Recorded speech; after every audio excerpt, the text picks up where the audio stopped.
Hi, this is William Ramsey. Welcome to William Ramsey Investigates. On tonight's show, I have an excellent guest, someone who I've been in contact with for about a year, talking about these smiley face killing murders that are taking place around the country. And I ran into him just as I was doing my research. So he's really been a valuable resource for me as I'm working on the documentary and close to having it finished. But his name is Jim Smith, and he runs the Smiley Face Killers America and also Drowning Men. And we're happy to have him tonight. Jim, are you there?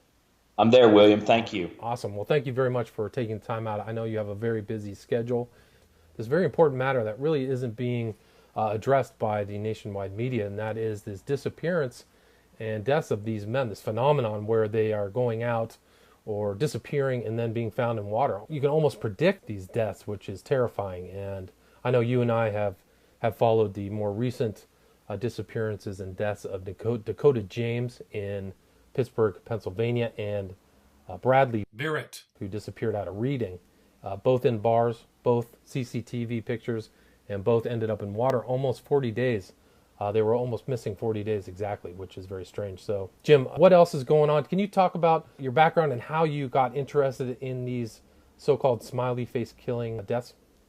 Sure, William. Again, thanks for chatting. I appreciate and respect the work you do that a few have the courage to do, frankly. Yeah, I learned about this over 10 years ago, working for a company in Minnesota, and they were having young men start missing and start being found in the Mississippi River or all over, which caught my attention. Do you remember any of those early cases that the names of the victims? I don't off the top of my head, but this is 2004, 2005, so this is after the Chris Jenkins case. But I do remember the clip that got my attention first on the news, and it was about three young men who had been found in the Mississippi River in like 3 months in Mississippi. And the water, I knew for a fact because I just was out of college, was working for this company, and they were showing me around Minneapolis, and I knew exactly where that person had been found recently, and the water was very shallow there. And then they even said so in the story that they thought it was odd that the young man was found in the water that was so shallow, and then that's when they brought up the other men recently, like in 3 months. I just thought that was strange. So that's really where it started for me. And when did you really? I mean, I think it intensified over time as far as your research. Is that correct?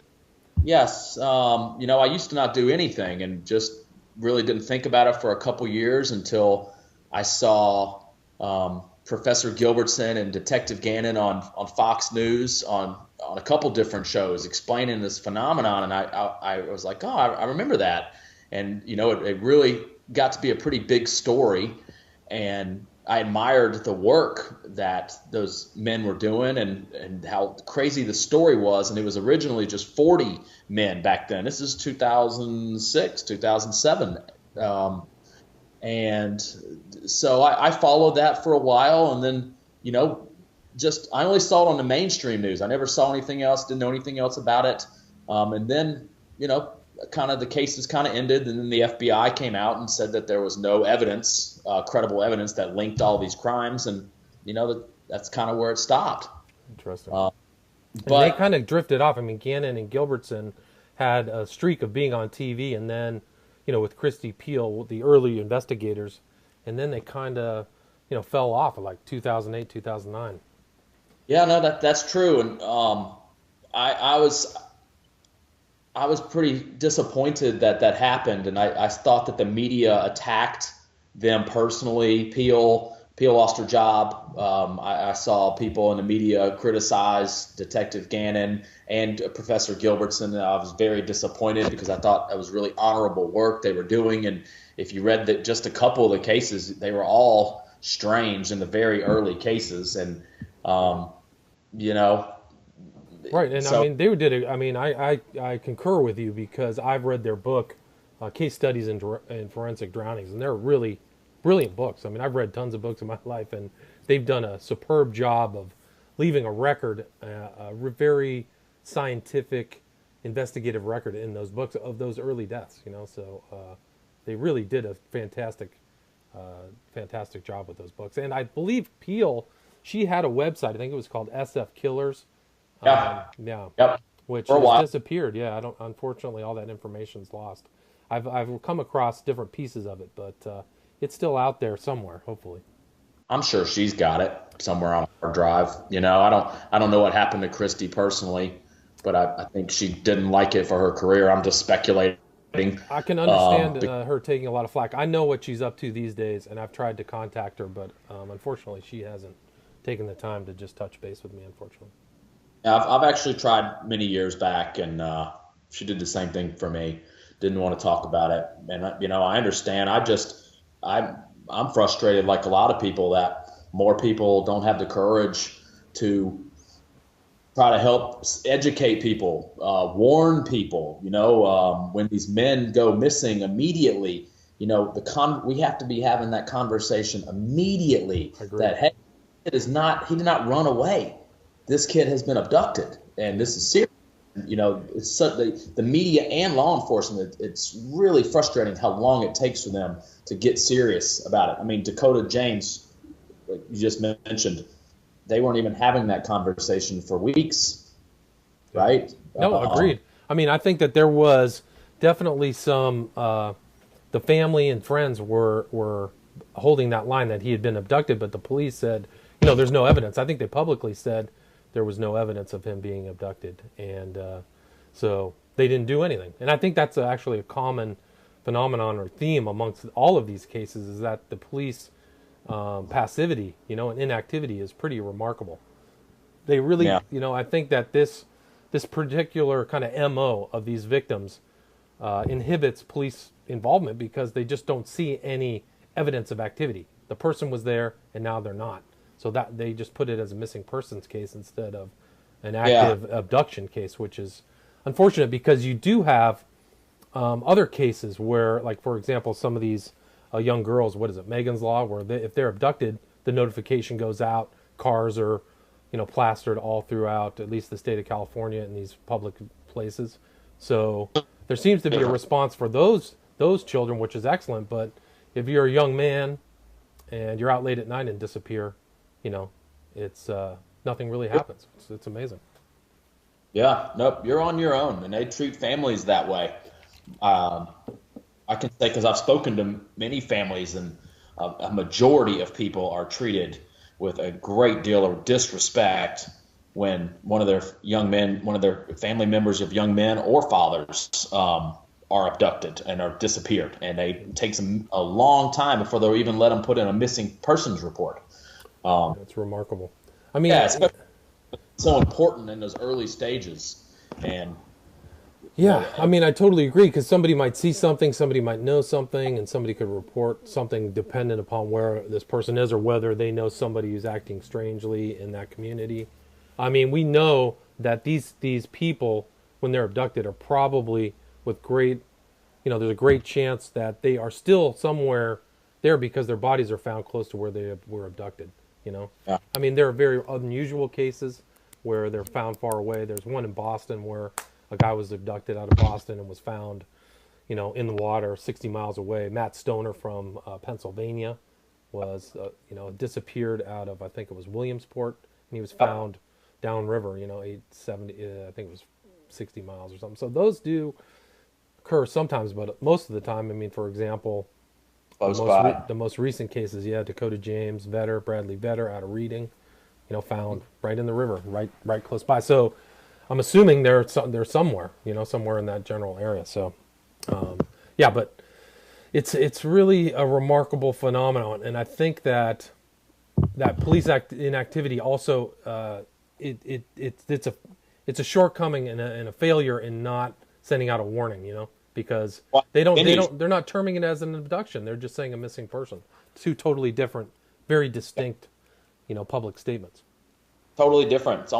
It's completely different from, like, females, like what you said, how a missing person's treated. And most people think that men can't be abducted. Right. We've seen for years that is not the case. we need to be taking it seriously. And that's kind of where I was saying, get back to how I started doing this. That's kind of why I started doing this, because after Gilbertson and Gannon were attacked and this kind of fell from the wayside, I forgot about it. And I would see other stories occasionally in the news about young men across the country being found in water, and I think that's strange. But the light bulb went on, and it changed my life in a way. And it was the week before it was the division championship in the NFL between the Green Bay Packers and the New York Giants, and it was the year the New York Giants won the Super Bowl, and the Green Bay Packers were defending champs, and they were playing the division championship game to go to the Super Bowl to repeat as Super Bowl champions. Well, the week before the game, Michael Philbin was disappeared and was found in the river the next day. And I was watching SportsCenter at 9 o'clock in the morning at my house with my wife, and I very clearly remember Linda Cohn coming on and explaining about Michael Philbin's son, of offensive coordinator of the Super Bowl champion Packers, about how their son had been found drowned, and that he was out at night. And I thought that was strange. And Linda Cohn went on to explain that I wish I had a video of this on SportsCenter, and she explained that many witnesses could hear Michael screaming for help, but no one could find him until they found him hours later dead in the river. And when that happened, I haven't been the same since. I started Googling. I went to Footprints on the River's Edge. I started reading about all the young men in Wisconsin, and it was over 20 easily that you could Google that came up. Right. So, and some very notable cases. And he died, it was January 2012, was Michael Philbin. And that was the Fox River in Wisconsin, right? Correct. Does that sound familiar? And there were other cases from Wisconsin, early ones. Nathan Kapfer, Jeffrey Giese, Jared Dion, and then some in Minnesota that were nearby, Dan Zamlin, Jelani Brinson. And those were all ones that were covered by Gannon and Gilbertson in their book. So in detail, really very, very clear. They show a lot of forensic evidence that these guys were abducted. That book that they wrote, Drowning Forensics, really is the best thing that's been put out about this subject. Agreed, 100%. Attacked by the media. Yeah. Professor Gilbertson and Detective Gannon wanted to put out their own record unfiltered, and they did it. They took it's great. Break it down. To me, you don't need, if you're wondering, you're on the fence about what's going on, if this is just purely accidents, if you read this book, it makes a it shows that the pattern is real. These guys, there's a time frame of disappearances. Yeah, I totally agree. I think they make their case in a very reasoned and substantial manner that this is clear case. And I totally agree. If people can get their hands on this book, if they're interested in the subject, it's a very important book. I was surprised. I had heard about the book for a while. When I finally got it, I was pretty much blown away. Like, these people will, the names, they did a great service to the dead young men and those families by, leaving that record, because like people like for me and probably you, for example, are able to really, dig deep into the times and dates and events of each one of those persons' lives. Teaches you how to look at evidence as an amateur, right? And how to see how long a body will naturally rise to the surface, how long a body stays in rigor mortis. And, I'm not a pathologist, but they plainly explain to normal people what you can look for in these cases and prove just by asking simple questions that these young men were not murdered. This was not an accident. These men are murdered. Right. Time of death, right? How long in water? What stage of rigor? And that's really something that's very valuable. That's one of the best books I've ever read. Excuse me. They did do a really great service to not just the people and the victims in that book, but all the other men and other people they inspired, like myself, like you, who are really just trying to get the message out. Yeah. Because, as a human being, what's going on is just how can you if you're not if you're able to see this and not do anything to help stop it or warn people, Yeah. you're not your Yeah. job as It's a remarkable situation to watch a kind of slow rolling serial killing take place over multiple jurisdictions. And it's odd too how these jurisdictions kind of change. It's a really one of the more bizarre phenomenons is how Boston will be very busy, then Philadelphia and Minnesota, and then Bristol and Bath.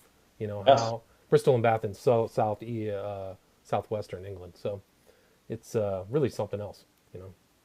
That's a great point, William. I mean, you're exactly right. And I've been keeping records for the last 3.5 years by month and state, victim stories.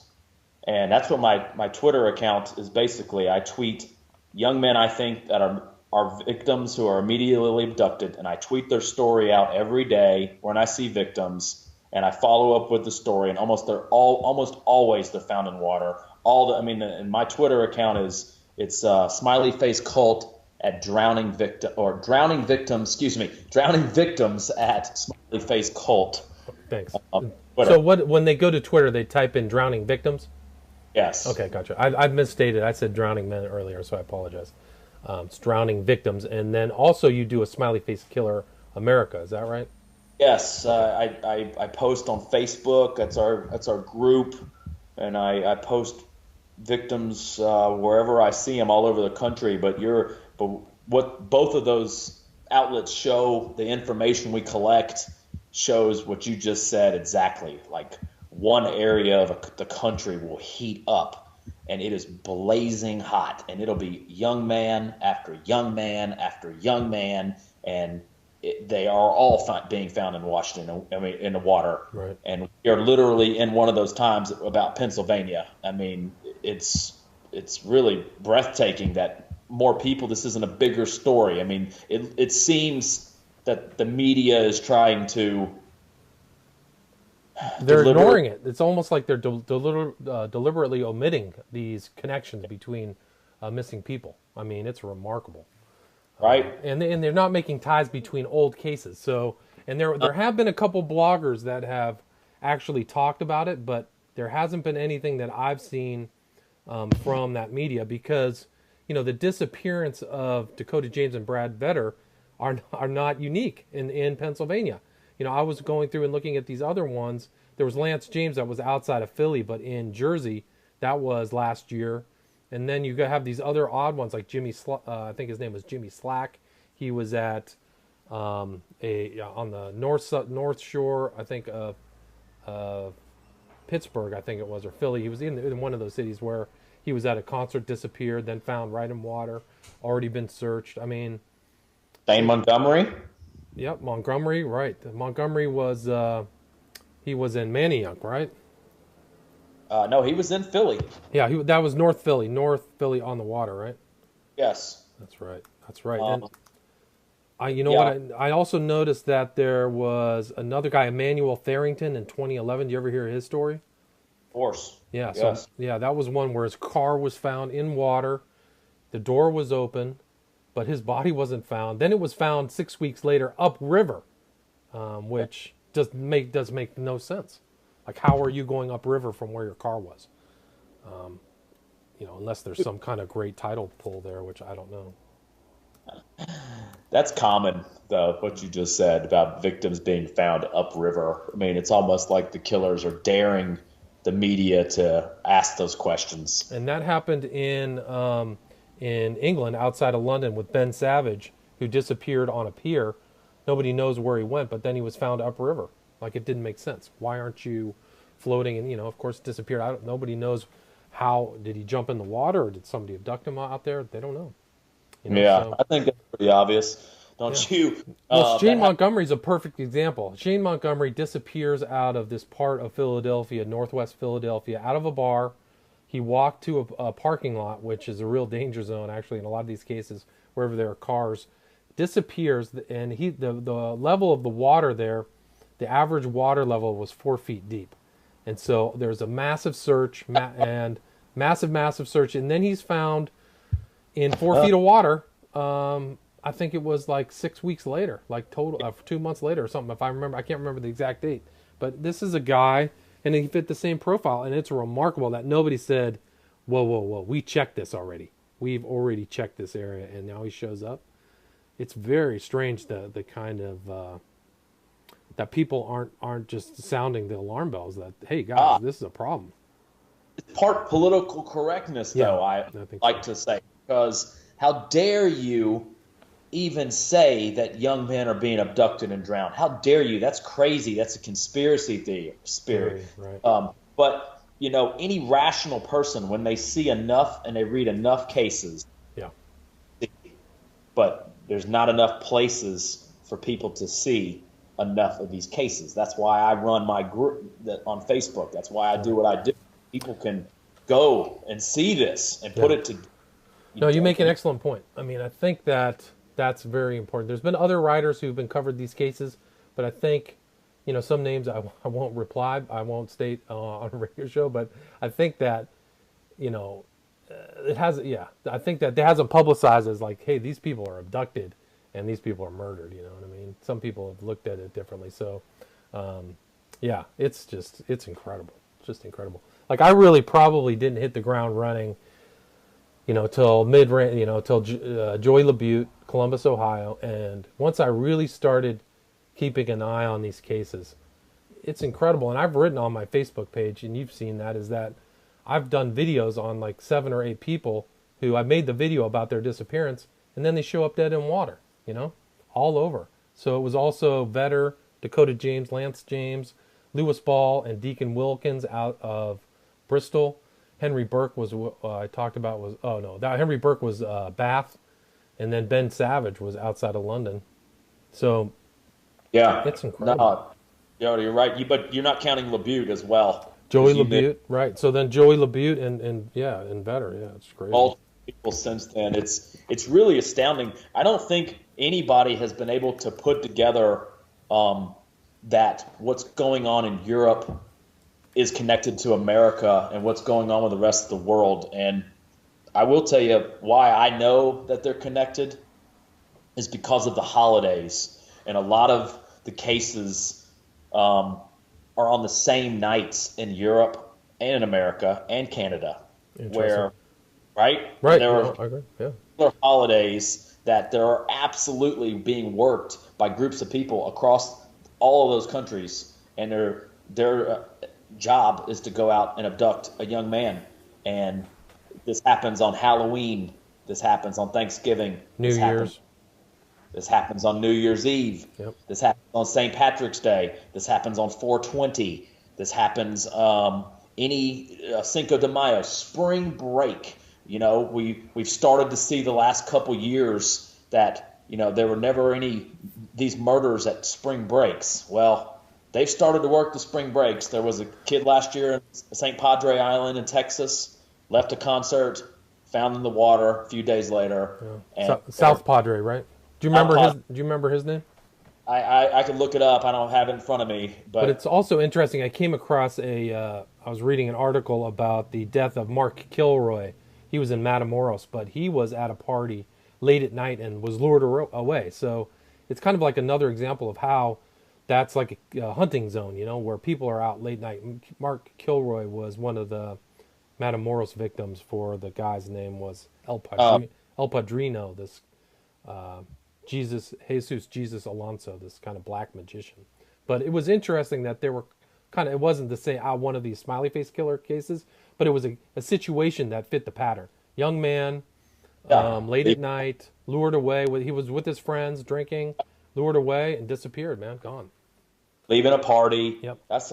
I speculate that I've seen case after case after case across the country of young men leaving a frat party, walking by themselves, leaving the bars, walking by themselves, and they're gone. Yep. Always by themselves, Like Matt Grendel was one of those guys, and he was in Pennsylvania, St. Patty's Day party, drinking. It was at some kind of frat thing, walked out by himself, disappeared, found in water 78 days later, Christmas parties. Yep. It's another one. So I've seen a lot of people leaving Christmas parties, which is just nuts.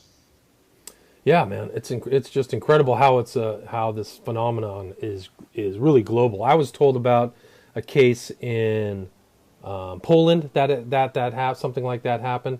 There was another one of a young man in Spain. I wish I could. I think it was Bice. Do you remember that guy, the American tourist? France, Yeah. Italy, Yep. Australia. Yeah, there was one, and there was a couple in Rome, right? A couple of college students in Rome who were out drinking and ended up in the river. Yeah, they were. One was in the military, Yeah. which is another group of people who were targeted. Yep. Oh God, that's Um, amazing. pretty scary stuff. It's again the same nights. All these victims. If you look this stuff up, and you can find victims on the same night in multiple places. Yeah. Uh, Yeah, it's you know, amazing. pretty incredible. It's pretty incredible. I mean, so in your, you've, I mean, I can't think of anybody in really that's kind of investigating these cases now and in 2014, 15, 16 that's done such a superb job as you. Of all the people that I've researched and come across, and I've read Steph Young's books, but you've really noticed so many of these cases. It's just incredible. I mean, I've noticed 7 who've ended up in water. How many have you predicted in your own research after they've been abducted, it ended up in water? What do you think that number is? Gosh, sadly, honestly, I probably 100. It's incredible. It's that you see just because the cases all read the same. I mean, it's continuing to happen all the time. Young men, the stories just they all say the same thing. Family perplexed, Yep. where loved one is, Not right? usual for John to be out, yeah. Unusual, Yep. right? Last seen at 2 a.m. Yep. Um, not like them, or the strange text messages, the Right.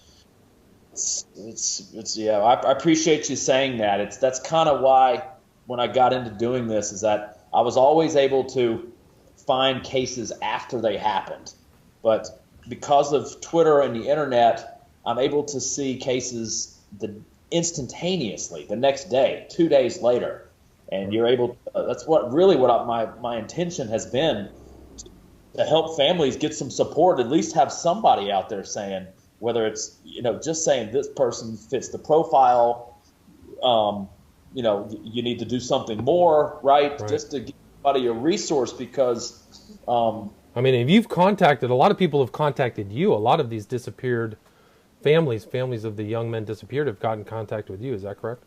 yeah, I get contacted by victims' families, and I've contacted other people. I mean, I originally used to not do that. I just started going to some crime scenes myself, and I was working on a story with a reporter about here in Georgia, about all the young men that keep disappearing here and are being found in the water here in Georgia. Same thing. And, I started off by working with one family, and it grew to some other families. And, I just want to help them, because they don't really get a whole lot of help from the media or law enforcement at all. They don't know what to do. Well, I had my first experience with Dakota James. One of his associates, I'll leave it at that, contacted me and just pick my brain, for a half an hour. What should I do? What should I look for? What do you think can happen? And then, unfortunately, this was between the time he disappeared and ended up dead. But it's probably something similar to what you experienced with the family members. Yeah, I've had sometimes people are angry at me that I put that stuff out, and when we start talking, I'll talk to them and explain myself, and they're always floored. Like, how did you know that? Right? And then they'll start asking me questions, and you almost like turn somebody around that just by pointing out things that are askew and that they think too, but they just don't know how to explain it themselves, right? And then if they're allowed to see other cases that mirror their victims, it's that's what needs to happen more. Yeah. Well, it was interesting. I noticed the family of Dakota James, they started making a list of similar cases in Pittsburgh. And, so they were definitely putting their feet on the ground, making connections and correlations to similar cases, which was good. Unfortunately, the ending was a tragedy for them. And I've noted, in the families that I've contacted and come across, these people are destroyed. I mean, their lives are just, when these young men are dead, they're gone. I mean, there was one that was heartbreaking. One was interesting in my research into these cases is how many people set up Facebook pages, and they just left them up, So it's very easy for me to go back and follow the timeline of disappearance, the investigation, the family searches, and so many of them. Just really, there's somebody out there just looking, and the mothers particularly. When their son disappears, they just every day they're out looking around wherever they can go. So I saw those on Facebook, but one was of a young man whose name I won't mention, but people are still posting on his Facebook page 7 years after he disappeared, talking to him, saying they miss him. It just breaks your heart. Yeah, lives are being ruined. Yeah, lives are being ruined, and we're not doing enough to stop this. I mean, it's so tragic that a majority of these victims are young men in the prime of their lives. Yeah, they're always super healthy. Almost none of them have health-related problems or anything, They're all good shape. Yeah, it's incredible. I mean, I think the word just has to get out. Everybody just has to do, and I think this interview will help that people will be able to listen to it and warn their family members that the men just really aren't safe. And that was kind of the assumption. Women know they're not safe at bars. They know that they could get drugged. They know they stick together, but men don't have that fear that they should, because these killings are an indication that you're not safe at night at those bars. You just really aren't. You could end up in the worst, it could end up ending your life if you're not careful. So men need to stay together, and the groups need to stay together. And that's also another interesting aspect, and this too, about some of these cases, is that these people will be out alone and meet up with a different group of people and then never be seen again. So Ever. Van Zant, for example, Hermosa Beach. I go down to Hermosa all the time. This is my kind of neighborhood.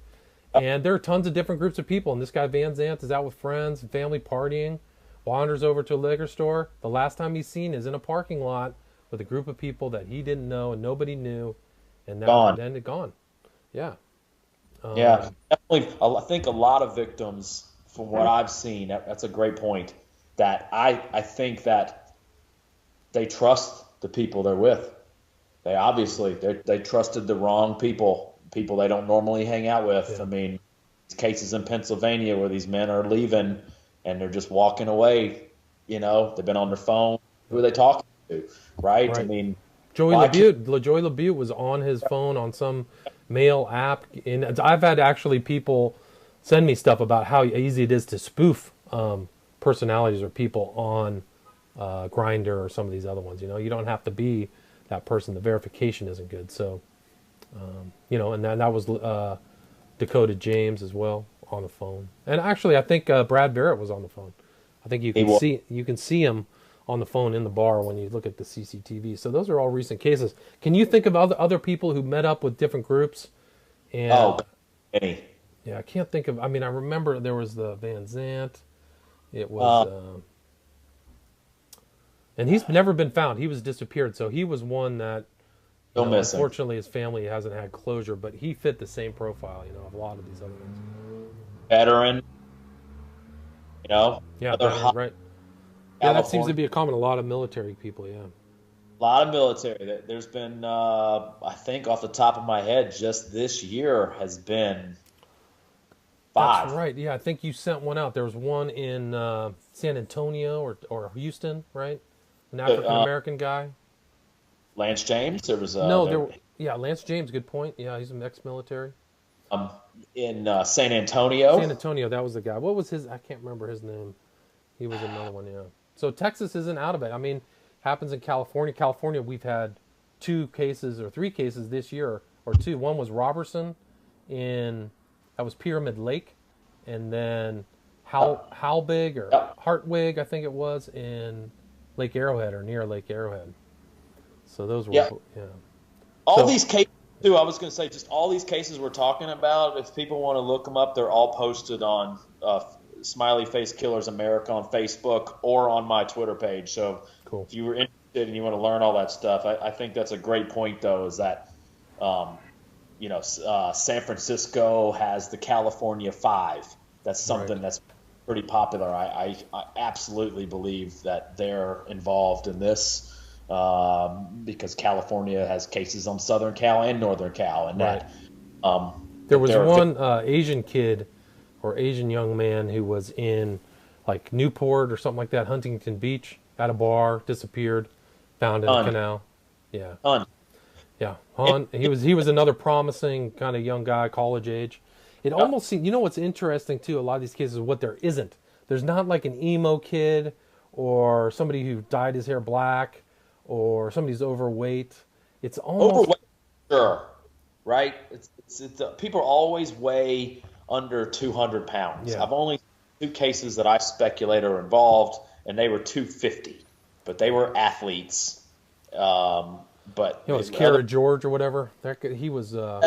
Kara George, I think he was a victim. He was a wrestler on the Ohio State football team. He was found shot to death in a Dumpster, right?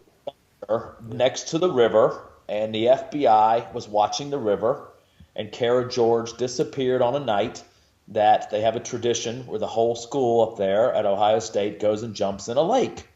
And he disappeared that night, and Costa Kara George was a wrestler, like many other victims, but they didn't. I think he was one of the few victims who fought back. They said it was suicide, but he had multiple gunshots. Right. But he's the biggest victim I've ever seen. I think him and Colin Finnerty. Finnerty, right? Yeah. Those are both outliers. Those are both on the end of the bell curve, no doubt. Yeah, Finnerty athlete, was another one. Yeah. But yeah, usually under 200 pounds. Yeah. People who are smaller, people speculate that's because they're easier to carry. Right. Makes sense. Makes sense. It's easier to handle too. You're not going to get some 220-pound linebacker or 240-pound person. Difficult to handle. Finnerty was in a kind of a nexus zone too up there in Minnesota as well. That was where one of the early cases, Geib, was found, kind of maybe 50 miles south of where Finnerty was. There was a lot going on around there, a lot of Ann Arbor. And Geib was the one where, after he was buried, somebody came and put a smiley face on his gravestone. Yeah, I remember that story. Yeah. Yeah, not every state. I tell you, it's interesting. If you look at the information that I've collected, there are states that just there aren't victims. There are a couple, maybe. Maybe like what? Like there's nobody in Nevada. There's nobody in sometimes there's Idaho. Arizona. Nope. Maybe there's one or two in Arizona. Maybe nobody in New Mexico, right? There's been a couple people in New Mexico. Yeah, but not your traditional smiley face. In New Mexico, they've had people who were hiking found in the same place where they have fallen, vanished. Like that happened. Over 5 victims in the same spot in New Mexico. Interesting. Yeah. Yeah, I'm not familiar with that. West Virginia is like one of the few places there might have been maybe one victim. You don't see much. You don't see much in Kansas. Interesting. But the rest, the busiest states, I'll just say the worst cases in the last few years are for sure Minneapolis, Wisconsin, New York, Chicago, Atlanta, Boston, right, San Francisco, Southern Cal, Texas, Gulfport, Mississippi. Interesting, right. Yeah. That was Rennie Jose, right? Wasn't he Gulfport? Rennie Jose was in Panama City, which is I've grown up going down there, and Rennie Joseph was on spring break from the University of Texas, and he vanished, and he's still not been found. And there was a kid a month later, 7 miles down the same road, named Cameron Smith, who ended up in a pond. I investigated both crime scenes myself. I found some pretty interesting things at both places. There have been other victims, young men who have been found in the water down there. I would say probably 7 possible victims in the Panama City beach. There was a victim on the 2-year anniversary of Rennie Joseph last year, and he was another spring breaker, and he disappeared drinking. and they found him at the bottom of a parking garage, and he was a victim of a fall, or so they said, but police couldn't figure out how he got there or how he jumped or whatever. Right. But he And was a Rennie wrestler as well. Jose, yeah, Rennie Jose was drinking with friends and got separated, right? He was on the beach On the with beach. friends Yeah. in Panama City, and he vanished. And all they found were his clothes, half of his clothes, buried in the sand. And the police said that he possibly took LSD and that he had gone into the ocean. Hmm. Well, I investigated the scene myself. I went there, and let me tell you that there's no possible way that he went into the ocean and didn't come out, because that area he'd have been found. Gotcha. Two, they were on the other side of the road. There's a big pond, a huge pond there with, I think that's where he is. Gotcha. And what's the strangest thing about all of that is that I've gone there, right there where he went missing. There is an underground tunnel, a drainage tunnel under the beach that goes to the other side of the street where that pond is. Hmm. And you can walk in it. And it's the only place I've ever seen like that in Panama City. And what's crazy is that the kid, the month later, Cameron Smith, was found in the pond after missing 5 days. They blamed LSD on him too. Oh, interesting. So LSD was the thing. Wow. Rennie Jose looked pretty They don't straight know. laced. Yeah. I mean, his family, that's another family who Yeah. aches for closure. You know, I've looked on their No, Facebook and they got nothing. You know, they don't have horrible. anything. Yeah, it's horrible. There was actually some cases in Portland too, up in the west. There was Yeah. British Columbia, some in Yeah. Canada. There was a couple strange things happening in Canada. You know, so the phenomena. What you know? What's yeah, nothing in Miami that I know of, which I find In my interesting. Florida? Yeah, South Florida. Oh, absolutely. There is something in South Florida. Multiple. Yes, Interesting. sir. Miami, Interesting. Orlando, Jacksonville. Many victims in Jacksonville. Couple in Tampa. Interesting. I didn't know that. Oh, absolutely. Yes. The students and other people, couples, leaving bars. Same MO, same stuff. Yeah. Yes. Yeah. And it's not always, too, it's not always, in my opinion, just people being found in the water. I think, and I've seen many cases where people go missing, and then they're mysteriously found in their car, in their submerged car. Interesting. And see that a lot. Wow. So, I mean, do you want to talk about, like, your home turf is Atlanta? Do you want to talk about some of the kind of local cases that you think have been associated with this phenomenon? Yeah, absolutely. I mean, I'm more involved here in Georgia, and there have been many, many, many young men here in Atlanta, in the metro area, that are going missing the same way. Some leaving bars, some not, being found mysteriously murdered in water. Um, I started doing this on social media and Facebook as a way of getting out the message, because nobody else was reporting it. And I'm Hmm. trying to go around the media. And I got involved because I felt like I had to do something, because there was one case here and he went missing immediately, and I thought it was suspicious. And they found him 3 weeks later in the river. And this was, I guess, back in 2012. His name was Blake Cowart. Hmm. He walked outside of his house at 3 in the morning. He disappeared and was found 3 weeks later in the river behind his house. Um, the river he was found in is the Etowah River. It's a fast flowing river. He was found exactly where he was, and I was lucky enough to meet and talk to his family, and they shared with me some details that I'm sure I'm allowed to say. And he didn't. He was. They said he was an accidental drowning, and they blamed it on drugs. And he didn't have any drugs in his body, in his screen, and he had very little water in his lungs. So that was the first case, and it kept going. Where Right. there That was was 2013, May 7th, 2013. So Yes. fairly recent. Okay. It's been, and so after him, there were, it just continued. Then another young man went missing, and then another, and there's been other, young men missing in Georgia that keep finding. But I would know that just by I'm from here. Right. I've never seen young men go missing or being found in the water. Yeah, it's a fairly recent phenomenon. If you go back and look at stories in the 50s and 60s and 70s, 80s, you don't hear these stories as much. You hear maybe accidental drowning of people at certain lakes, like they actually go swimming, but not disappear from a bar and then found in water. This seems to be a more recent phenomenon within the last, quarter century.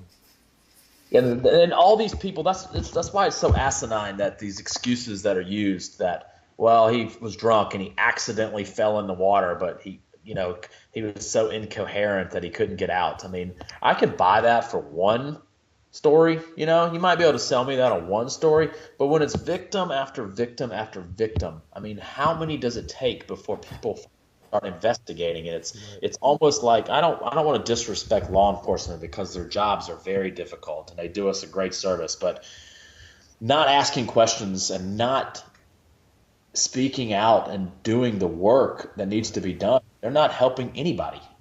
Agreed. Well, one of these aspects of these cases is that where the bodies are placed is a deception. So the police are coming to a conclusion other than what's really happening, other than murder.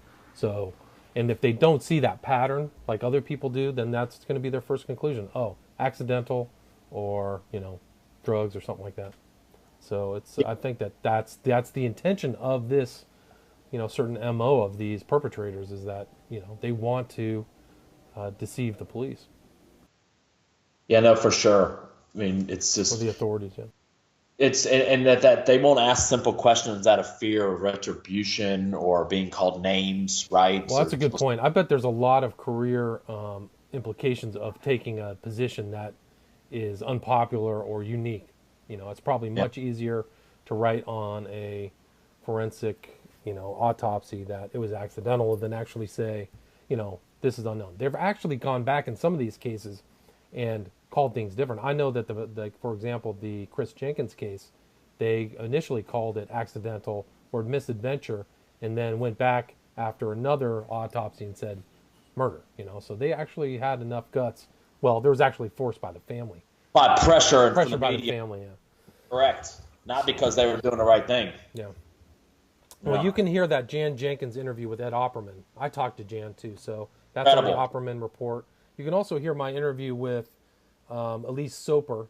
She's talked a lot about the Boston cases, so you can look that up. William Ramsey Investigates if you're interested in more information. If the listeners are more interested, but we're kind of coming to the end here, Jim. Do you want to just restate where people can follow your information, where online they can access that? William, thanks again for sure. You can follow me and you can make up your own mind by the information that I put out publicly, either on drowning victims at Smiley Face Cult on Twitter or Smiley Face Killers America on Facebook. I only post victims who meet the profile. You make your mind up for yourself. That's what I want everybody to do. And to please talk to people, tell people, warn people, tell them to go read it for themselves. If you have kids who are between the ages of 16 to in college, maybe in their early 30s, tell them, warn people, because this keeps happening because people are not able to hear what's actually happening from the media. Right. Excellent point. They're just not aware. That's excellent advice, Jim. So I think that's a great way to end. So Jim Smith of Smiley Face Killers America, or Drowning Victims. So please go check out his stuff. He's really doing an excellent job. So thank you again, Jim, for being on the show. William,